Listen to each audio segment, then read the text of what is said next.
Hi, everybody. Welcome to episode 91 of Elves, Rings, and Nerdy Things. We've been on a little bit of a hiatus. I don't even think Sam and I really planned on it or talked about it. We just I'm kind of back into it. we just kind of got busy. And now that Rings of Power Season 2 is out, here we are. Indeed, here we are. So we're only going to talk about episode 1 today. They did release the first 3 episodes, and we will cover them separately in different episodes. Just over 3 hours of TV is a lot to consume critically and then discuss. So we're going to go one at a time. And today we're going to talk about episode 1 of season 2. And episodes, I don't know, this is just me throwing it out to you now. We could record one like this weekend and then kind of catch up. Just have a couple quick episodes in a row and then be on track with new episodes coming out. But you'll figure that out as a listener if new episodes come out sooner, because we don't even know yet. Watch this space. Yeah. Season 2, episode 1 starts with a cold open in Forodwaith. Do you want to do the overall summary and then dive into the discussion? I clipped the Wikipedia. Sure, go for it. Okay. Read us a summary. Real quick here. At the dawn of the Second Age, the Dark Lord Sauron is seemingly killed by an army of orcs and their leader Adar, but his spirit endures and forms a new body over thousands of years. Taking the name Halbrand, he helps the elves forge 3 rings of power before his identity is revealed. High King Gil-galad believes that they have no choice but to use the rings against Sauron, while his herald, Elrond, objects. Elrond escapes with the rings and takes them to Círdan, the oldest and wisest elf in Middle-earth, who agrees to help until he sees the rings and believes them to be true perfection. Círdan, Galadriel, and Gil-galad put them on, and the power of the elves is restored. The stranger, a wizard who is regaining his memories, and the Harfoot Nori Brandyfoot get lost on their way to the land of Rhûn. They are followed by Nori's friend Poppy Proudfellow, who brings Harfoot maps to help them find their way. In Mordor, Halbrand is brought to Adar and reveals that Sauron has returned. He offers to go to Eregion, the Elven realm where the rings were forged, while Adar raises his army to attack Sauron. All right, Sean. So the episode starts in Forodwaith with an actor portraying Sauron who looks different from our Halbrand. I think of him as discount Michael Sheen. Yes. Now, you and I haven't talked about this episode yet, and this is how I approached this episode. If season 1 would have begun like this, with this backstory for Sauron, and we didn't have any of that mystery box shit of who is Sauron, I think this would have set up the series for a much, much more successful run. Personally, I liked the beginning of this episode for season 2, episode 1. I thought it was an interesting take on, in the aftermath of Morgoth's defeat, the being that created the orcs is gone.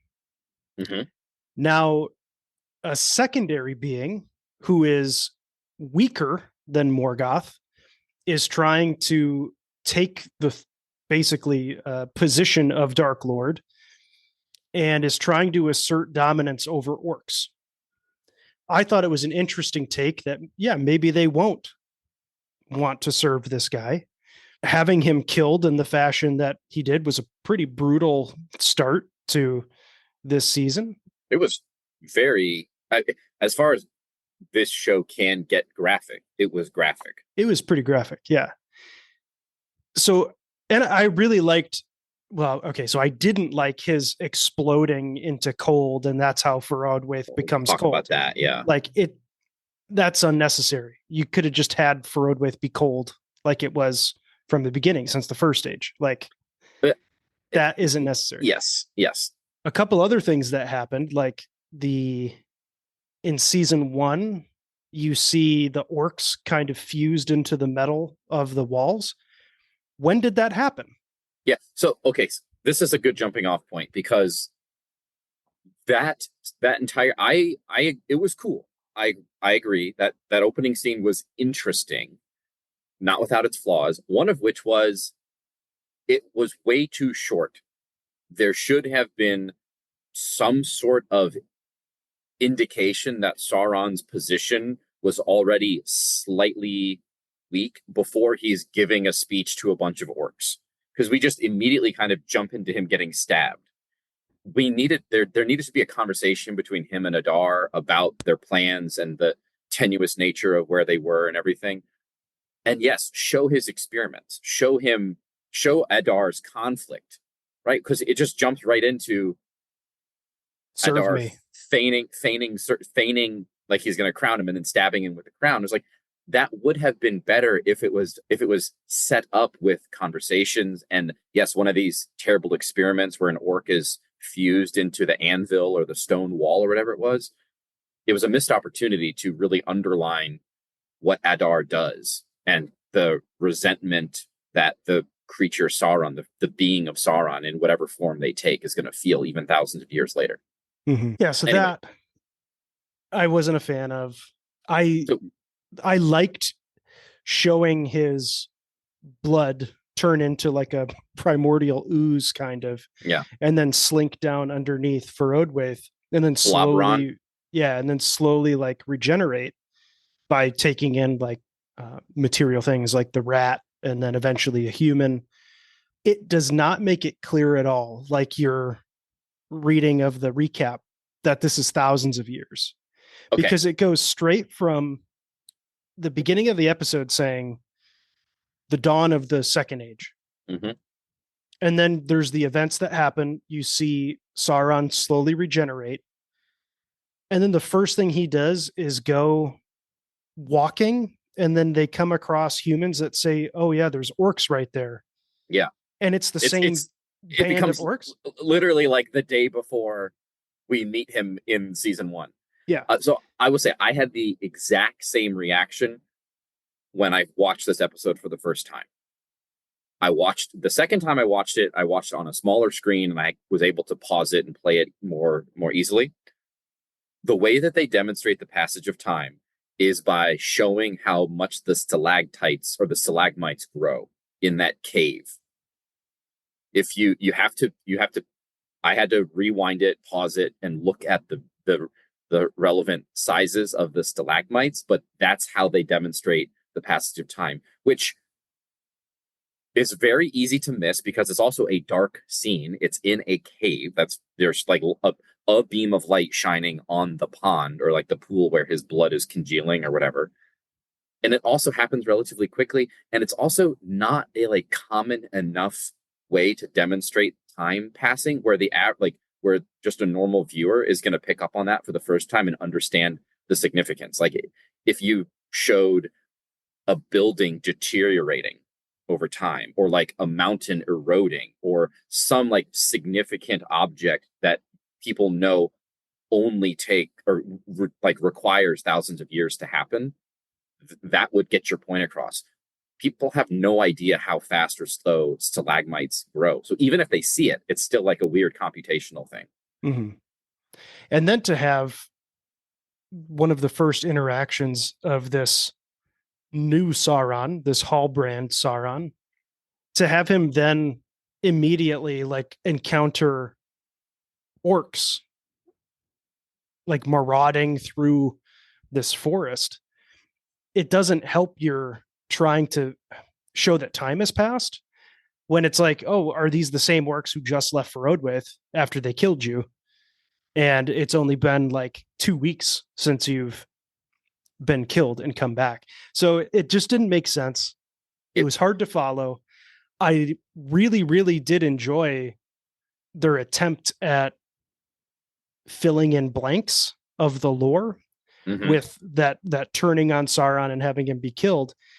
If it was done better, and if it would have been at the very beginning opening scene of season 1, I think it would have done wonders for the reception of this show. Dude, can you imagine if we had several episodes worth of this where you actually establish the relationship between Adar and Sauron so that betrayal means something. Mm-hmm. And then you don't just jump from Sauron being a blob to the boat to meeting Galadriel. he encounters people along the way. He gets a sense of what's happening in the world, so his decisions make sense later on. Like, do we assume that those people he fell in with like just told him everything that he needs to know? And then even like he so quickly turns on a dime when he runs into those humans. He's like full on walking toward the orc attack and that huge fire, which doesn't seem that far off in the distance. And then he immediately goes with those humans because of that conversation with that guy. It seems it needed time to breathe and develop and for us to gain a better understanding of Sauron. Because then in the very next scene, he betrays that guy to his death and steals his heraldry, which is like, so you cared enough to hear what he had to say that it changed your plan to the extent that you had one, and then you immediately betray him. I don't. Yeah. It was very weird. And I did like those interactions because it shows like Sauron is a fallen like demigod basically.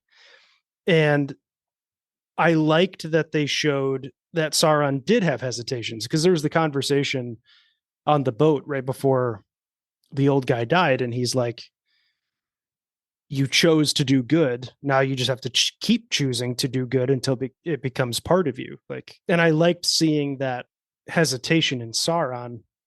And I didn't mind like that quick turning on the old guy in the boat because then he's like, oh, well, I'm faced with a decision right now. I'm choosing evil. And I thought that was interesting. Yeah, but without, I agree, it was interesting.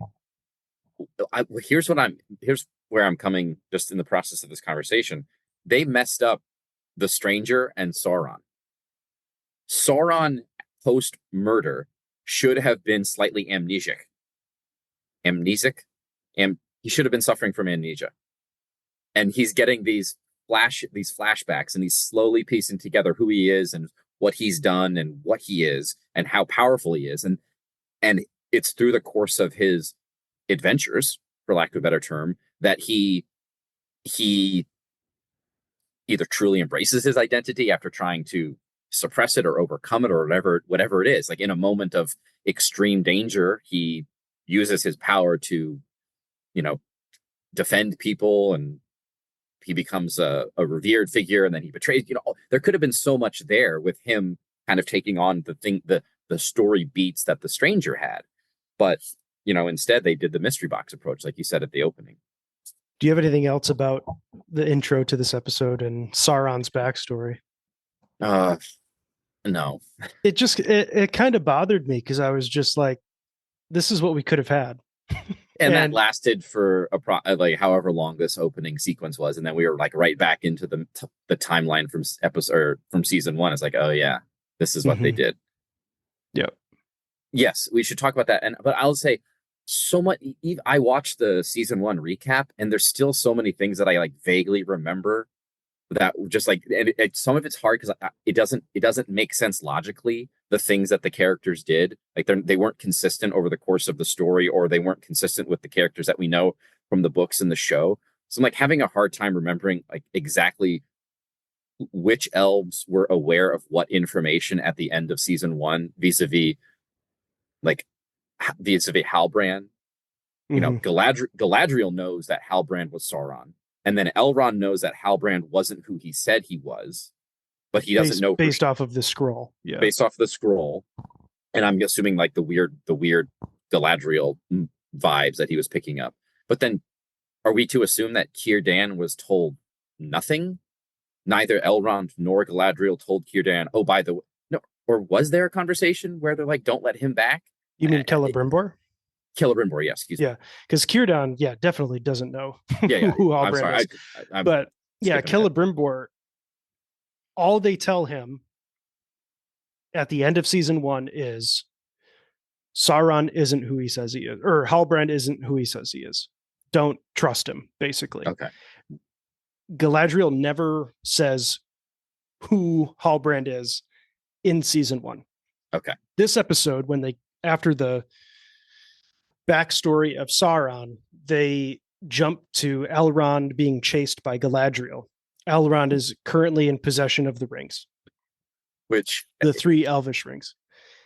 And Elrond is going as fast as he can to get to Gilgalad. And that is where Galadriel says who Halbrand is. Yes. And it's like the writing is just so bad because I'm you I'm have that I'm, you I'm have curious to see what specific example you're going to point to right oh now, I'm going because to there are give so you many. I'm going to give you two, right? Okay.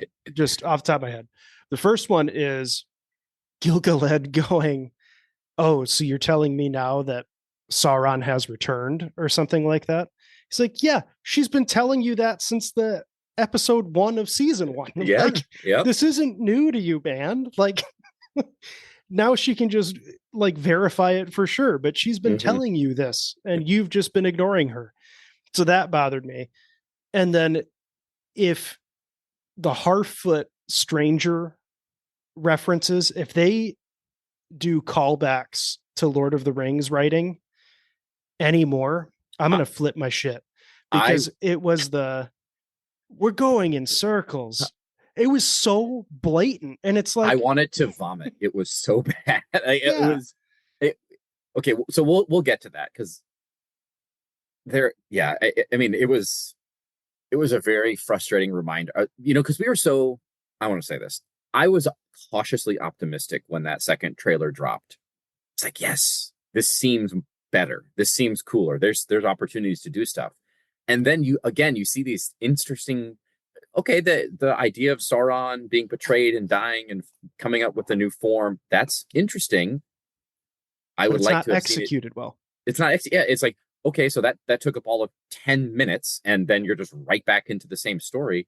And yeah, and then we get to these terribly just character assassinating conversations. And the thing that, and this is a very minor nitpick, but we we start with with Elrond and Galadriel in a horse race. Are you telling me that they were racing each other all the way from Eregion to Lindon across the entire continent? Like Mm-hmm. from the Misty Mountains to the fucking ocean? They were like, they never once stopped so their horses could rest or they could eat, or there was no conversations anywhere along there. It took the final like half mile for Galadriel to be like, "Give me those."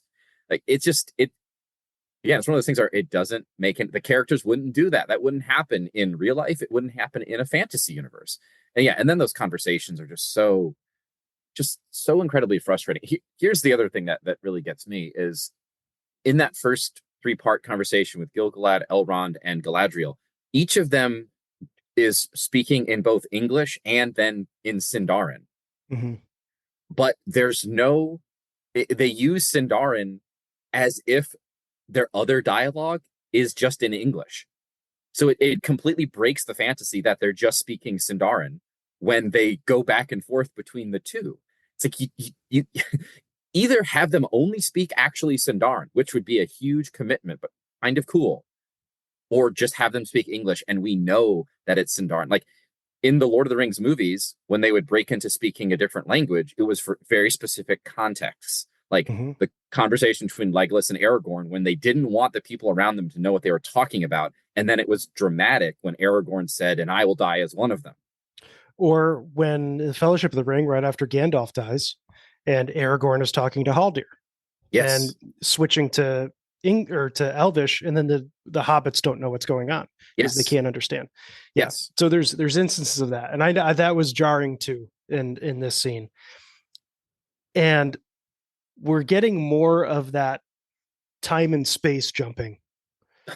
Well, So there's another egregious example of this. Yeah, yeah, but yeah. so my main examples. I mean, you just brought up Elrond and Galadriel chasing each other.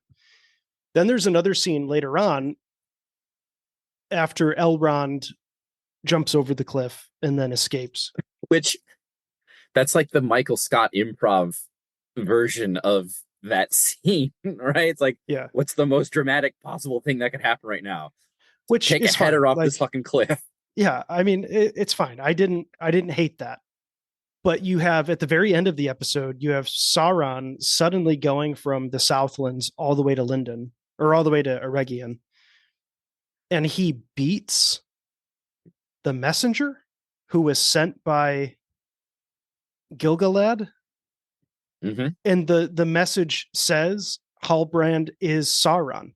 Mm-hmm.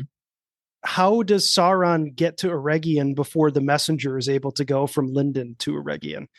And you've Well, already established that two people on horseback can basically ride across the country. and not just that, because the I mean, I think we have to imagine that at the immediately following the conclusion of the events of season one, Elrond and Galadriel have their race to Lindon, Mm-hmm. right? And we see Halbrand entering Mordor. So the three of those three people leave Eregion basically at the same time. We'll say within 24 or 48 hours of each other. The two of them race on horseback to Lindon, have a confrontation, and then later that night, a messenger is dispatched back to Eregion. Meanwhile, Halbrand makes it all the way to the Southlands, or to Mordor, Imprisoned. is prisoned for who knows how long. Doesn't seem like it's that long, which we'll get to that in a second. And then travels all the way back to Eregion. Yeah, it's such a violation of the rules of time and space.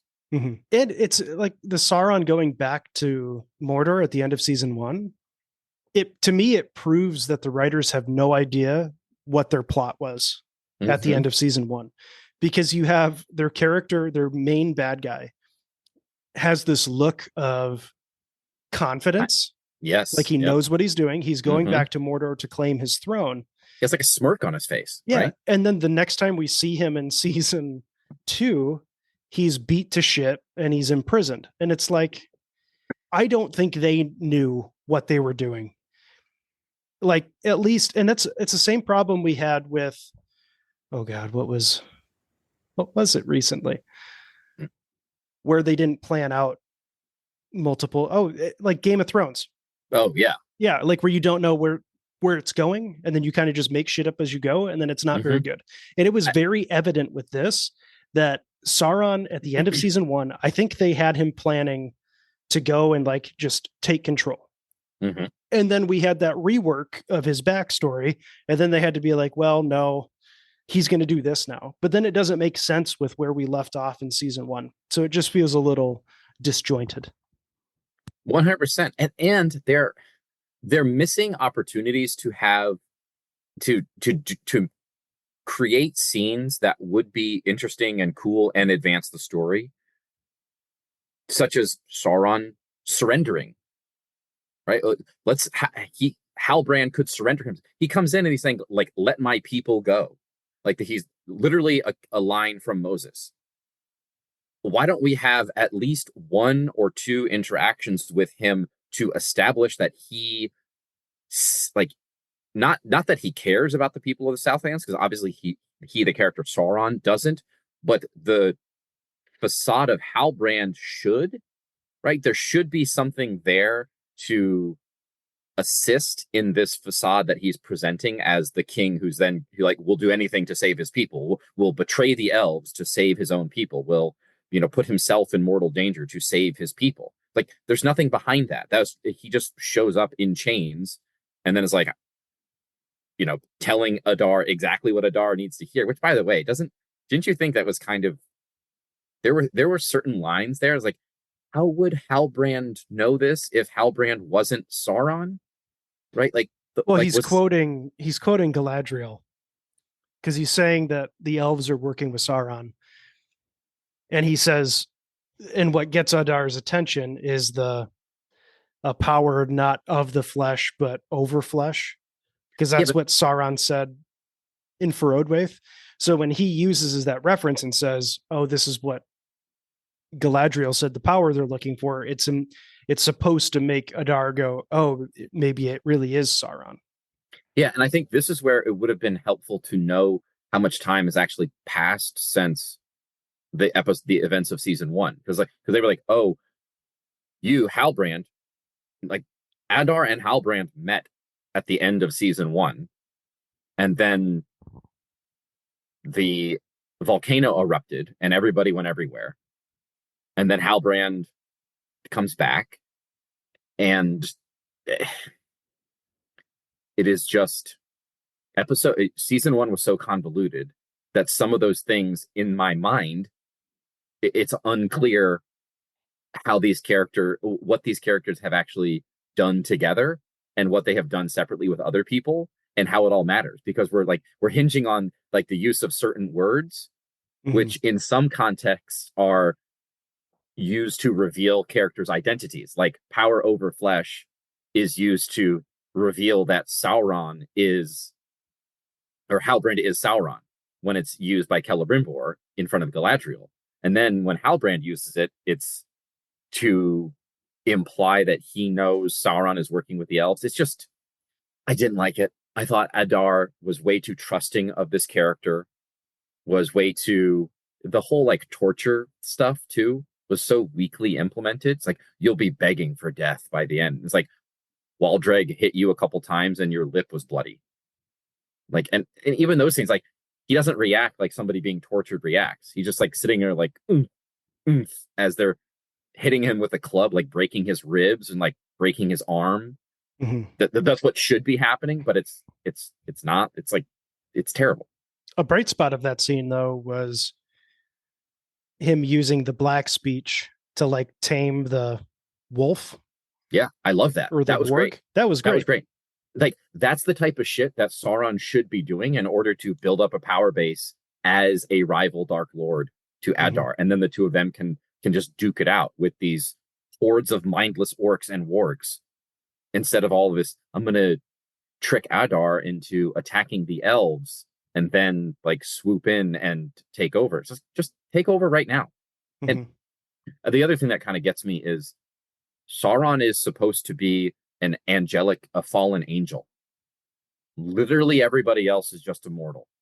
Everybody else in Mordor, it's either humans or orcs or Adar, who is just a fallen elf, not anything. He should have, and this is where like the vagueness of Tolkien's powers kind of becomes a problem. It's like, we saw that Sauron is capable of shape-shifting and superhuman strength, and he's supposed to have these other powers of influence over people and deception and just like literally supernatural power.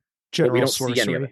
Yeah, we don't see any of it. It would be great to have that demonstrated to us, because again, he wasn't even involved in the forging of the rings, apparently. Which again, not some I don't really remember from season one, because it was such a violation of the lore that's established in the book that he wasn't there at all. Well, right? It's like the explanation they give when we cover episode 3. I think they give us the answer to why the Elvish rings don't have Sauron's influence. Okay. So I'm looking forward to talking about that. But I would be remiss if we did not discuss the orc baby. Do you not remember that scene? In episode 1? Yeah. In the Mordor scenes? Or it may have been episode 2. I think it was episode 1, though. When the one orc who initially brings Halbrand back to Mordor says something like, Sauron can't actually be back, can he? And then Adar like pats him on the shoulder and says, oh yes, we killed him. Don't worry about it. And then the orc like turns around and goes back to another orc who apparently is a female orc. And she's like nursing a baby, and you hear like crying. So I saw something online about like what the orc baby means for Tolkien's universe or whatever. I was like, Tolkien never wrote anything about orc babies, so stop saying that. I think that must be an episode 2 or episode 3 thing, because there was no scene with an orc baby squealing in episode 1. I haven't watched episode 2 yet. I'm taking it slow. I swore it was episode 1.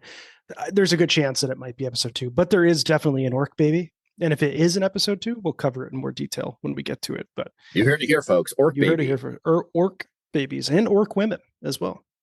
On the topic of orcs, what do you think of the costumes and the makeup for the orcs? In general, I really liked it from season 1. Season 2 seems like they've gotten a little lazier. I don't know if you've gotten that vibe at all. They all seem to be a little bit Nosferatu instead of orc to me. Like there's a lot, and I get that they want to. There's some of it might just be, oh, they need to look more like elves, so like the ears need to be more pronounced, and it's like, but like the ears being pronounced and the bald heads and the jutting like fang snaggle teeth, it's very Nosferatu, which again, I don't I don't hate it, but it is a little distracting when they all kind of look like creatures and characters from other media, right? They haven't gotten an orc, a consistent orc look like we would get from either the Peter Jackson films or even I thought season 1 did a better job. Like you said, like the costumes were impressive in season 1. Now they're all kind of variations on Nosferatu. Yeah, I don't mind it. They kind of remind me of Peter from What We Do in the Shadows, if you've ever seen that movie. He's the old vampire, right? Mm-hmm. Yeah. Which who also looks like Nosferatu. Yeah. But yeah, I don't really mind it. I do think that they did a better job in season 1 of the variety of orcs and the terror of orcs. This one, a couple of them just seem like elves on a like bad day, hungover. Hungover elves, yeah. Hungover elves. They ate something bad. Yeah, that's bad. I do really like that they confirmed Adar as one of the original orcs. Yeah, so that was something cool. That's good lore. Like the conversation that Adar has with Halbrand, talking about his being like basically turned to the dark side, turned into the first Uruk. That would have been fantastic as a conversation between Adar and Sauron. Like I remember when you did this to me, and it could have been part of their conversation about how Sauron just views them all as tools in his pursuits, and that's why he's willing to sacrifice them all. But to Adar, they're my children. Like I'm one of me and 13 fathers or whatever. They could have done some cool lore stuff there, but they didn't take the opportunity to set that up and then kind of revisit it in this conversation. But it is still kind of a cool thing for Adar as a character. Yeah, I was a fan of that. And that was a rumor or an idea going back to season 1 that he was one of the founding orcs. I think one of the last things from this episode that we haven't talked about yet. I mean, this episode they don't talk about. There's no dwarves and there's no Isildur. So there's 2 full plot lines that aren't even touched on in this episode. But we can talk about the elves deciding to use the rings and Círdan. I personally, at the end of this episode, thought they did Círdan really, really well. And I really liked the actor that they chose, and I kind of like that he's so removed from like the daily politics that even Elrond is like, I have nowhere else to go. I thought coming to the oldest and wisest elf in Middle Earth was the right move. And then that just shows you that Gil-galad is not the oldest and wisest elf. He's very wise, but showing that he should be very wise, but showing that hierarchy between the High King of the Noldor and then there still being like an elf in Middle Earth who's even more powerful, or not powerful, but wise and older, that characters can go to. And then to have him be the one, I think based off of a little bump from Olmo. So, you caught that as well. Well, so let's can we talk about that in specific? Yeah. So for people who haven't seen, Elrond goes to Círdan with the rings and says, I don't trust these. I think Sauron tainted them. We need to get rid of them. I don't think we should use them. And Círdan begins to talk about the War of Wrath and how Middle Earth was changed in this climactic battle, which Elrond was very, very young during that, correct? Well, so I took that to mean actually like the Battle of the Powers, like way, way back. Oh, I took it to mean like when the War of Wrath, because that's what Beleriand is destroyed. Yeah, that's what sunk. Because they're right off of the Blue Mountains, and on the other side of the Blue Mountains is where Beleriand was. So I think Círdan is referencing that battle and the destruction of Beleriand. And he says, in that epic battle between the gods, basically, channels in the ocean were carved out that are unfathomably deep. And Círdan's solution, he kind of agrees with Elrond at this point and says, I can just take them out on a boat and drop them in, and no one will ever see or hear of them again. And while he's out on the boat, he grabs the rings, he's about to hold them over the edge, and you see a large wave of water come up and bump the side of the boat, and he drops them. And then that's when he has the moment of, I'm going to look at these a little closer. Mm-hmm. And then I think he has his change of heart there. But you wanted to talk about Olmo. Yeah, well, you mentioned it, and I was thinking it the first time I watched. It happened very quickly, and this is more of a meta criticism, but the cinematographer for this episode really needed to reevaluate how they went about lighting everything, because it was almost impossible to make out most of what was going on for large portions of this episode. I was getting like House of the, or not, like season 8 long night Game of Thrones vibes, and that's not a good thing to be reminded of.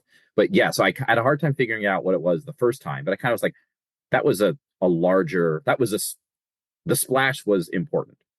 And then of course I thought about Ulmo in that moment. Ulmo is the god of the ocean, the god of water. Basically, he in the Silmarillion appears on several times in order to intervene on behalf of elves and men.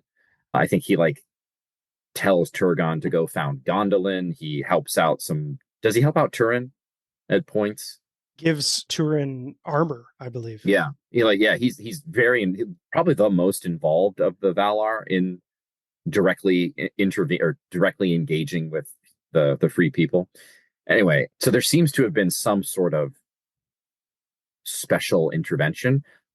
I they had no problem talking about Manwë in the scene prior in the conversation between Elrond and Círdan. I wouldn't have minded if Círdan actually demonstrated his wisdom and his age and the significance of these events by being like, you know, the power of the sea itself spoke to me or something and sent me a sign that these are that these rings should not be abandoned. And I was there the first time the shadow fell on Middle Earth, and these rings are free of its. He could have said something cool that would fit in with his character and how seemingly these other elves revere him, and maybe that's going to happen in episode 2 or 3, and I just haven't seen it yet. But it would have been appropriate at that moment to acknowledge these things. So because of that, they decide to retain the rings, and bold enough, he just decides to put his on. Fucking Gilgalad, or Círdan, yeah. Círdan, he just he picks one, and he's like, I just want this one. And then he gives the other two to Gilgalad. And then, and I guess it's supposed to be like another sign of destiny that one ring falls and then it lands at the feet of Galadriel. So she just puts it on. And I think it's just supposed to be like, this is a fate thing that a ring chose Galadriel, more or less. But yeah, so they put the rings on, and then the tree that once the final leaf falls, they all have to leave Middle Earth for some reason. Yeah, I still don't buy that. And still doesn't make any sense why this one tree is so important, because they didn't explain it at all. They just kind of told us this is no. And again, it's one of those things where they're telling and not showing. Like, they should have demonstrated how the dwindling power of the tree is more than representative of things, and like shown elves losing their grace, right? Like, somebody's chopping a fucking mushroom and cuts their fingers, like, oh, I'm no longer as deft as I was before. Or somebody like something's happening, like somebody gets sick, something bad happens, to show us the negative consequences of this, instead of just more glower talk from Gilgalad. Anyway, so they put the rings on, and then the tree immediately springs back to life, and the fucking sun pops up, like out of the sky. The tree, like, literally it's not grows fire leaves, but it looks like fire. It immediately grows leaves again. And then did you see the fire kind of vining through? So it's because it was like destroying that black oozy rot or whatever it was. So the elves have rings now. Okay, You tell me if this is a nitpick. Why why did it take wearing the rings for the rings to have an effect on the tree? So in season 1, they established that mithril has an impact by just Yes, placing it next to the leaf with the rod. correct. I think I'm going to go D&D here. Okay. If you have a magical ring, just having it doesn't do anything, but putting it on like activates its magical powers. So Okay. I think that's the easiest explanation for me. Now they don't explain it at all. So that's how I interpret it personally. Again, I preface that by saying it's a nitpick, but they could have at least done something to demonstrate the power that is then like coursing through Círdan and Gilgalad and Galadriel and show and demonstrated how that had an effect on the tree. Because as it was, like, yeah, I remember that scene very vividly. The mithril purified that leaf. Nobody was around to see it happen. They were just next to each other. It was purely proximity. Gilgalad was wearing his ring when he walked in, and seemingly there was no effect, right? You think him wearing the ring, even if it's just one of the three, there would have been something if there's, if there's any power in any of them, there's power in one of them. I think they're Again, trying to. that's I think they're trying to establish that it's once all three yeah, are used, there's like it exacerbates the power, and part of that too is with the lore, each ring does something different. mm-hmm. So maybe Círdan's wasn't preserving the tree, but then once all three were united and the power was being used by all three, it had an effect. Now, Can I rewrite that scene? Yeah, Maybe I wouldn't say that you're nitpicking.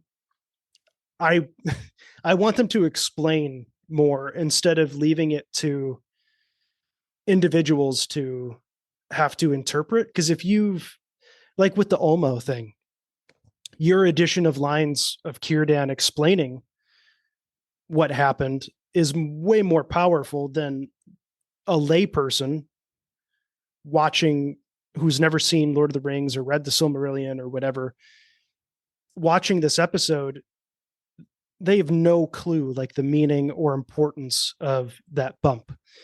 So tell us. Yeah. Tell us why and Yeah. make it more impactful and more meaningful.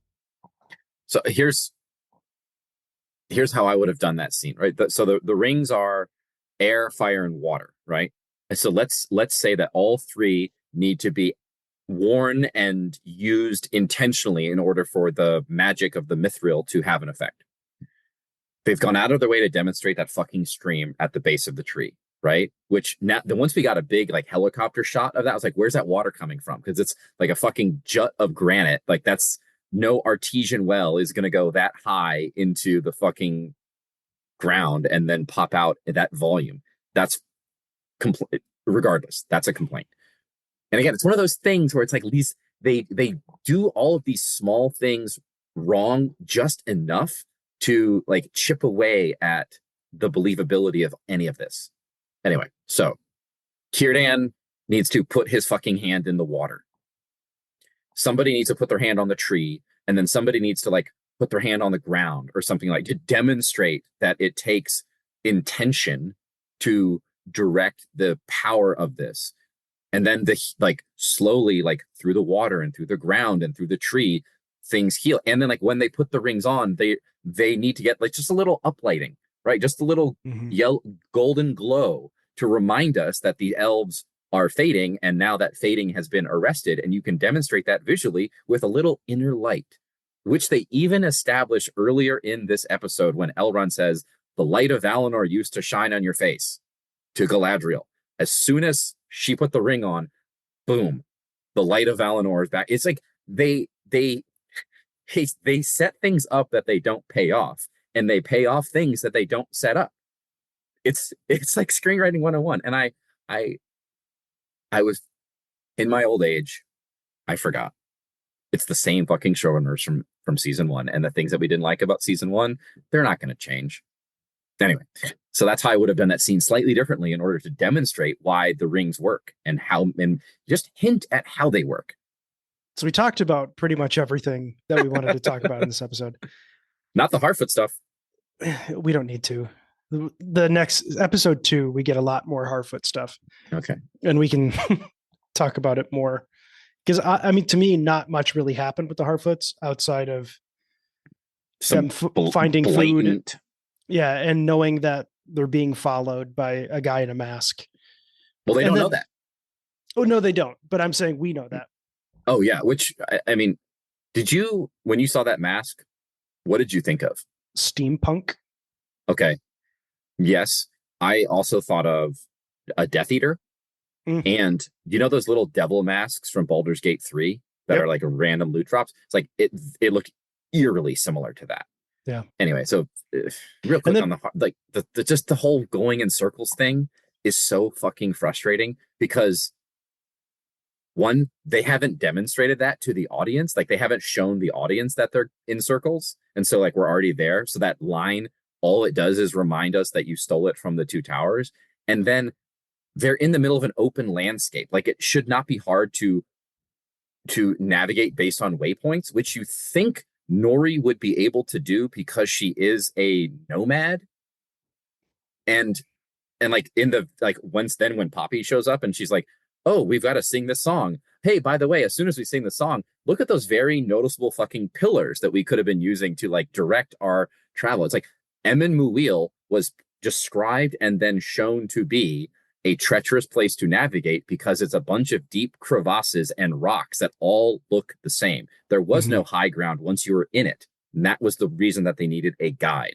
And it's just like, you're just stealing lines and doing stupid things. And concepts. And like you're taking lines that fit a context and giving us the line without the context. And then humans aren't so stupid that we just can watch something and have it not make sense and it doesn't affect us. Like even if in the moment we don't recognize something as weird, it subconsciously will pick up on it.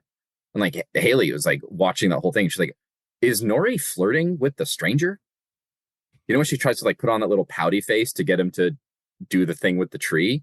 Haley and I both had the same reaction. Like, that's a flirty face, not a pouty face. Like, we have a child. Sometimes she gets a pouty face, but it doesn't look like that. Like, it's just, do you want to try that again, Nori? Give us pouty, not flirty. Yeah. I will say, so after all of this, we've talked about all the things from episode 1 that we wanted to talk about.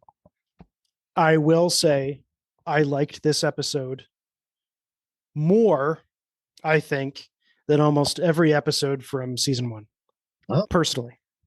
I don't know if it will continue, but after this episode, I have a more positive take on Rings of Power. And I hope that they continue to hit me with more positive episodes going forward. I still don't think it's good, but I think it's the best that they've put out so far between seasons 1 and 2. Season 2, episode 1. Now I have to go. All right, Sean. But Sam is going to give you our outro here, and then I'm looking forward to talking to you and everybody else about season 2, episode 2 next week. All right. Thank you, Sean. Enjoy the rest of your evening. Thank you, everybody, for tuning in. This has been episode 91 of Elves, Rings, and Nerdy Things. You can find us on Facebook, Elves, Rings, and Nerdy Things. You can send us an email, elvesringsnerdythings@gmail.com. We will be covering all of Rings of Power Season 2. I will say this without Sean on the recording. We will also be covering Season 3 of The Legends of Vox Machina when it debuts in October, also on Amazon Prime. So tune in for the rest of Rings of Power, weekly or even more frequent, especially early on, coverage of Rings of Power, and then The Legend of Vox Machina Season 3 when it drops in just a few weeks. In the meantime, give us a like on Facebook, share this podcast with your friends, tell us what you thought of this episode, Season 2, Episode 1 of The Rings of Power. And until then, we will see you when we see you.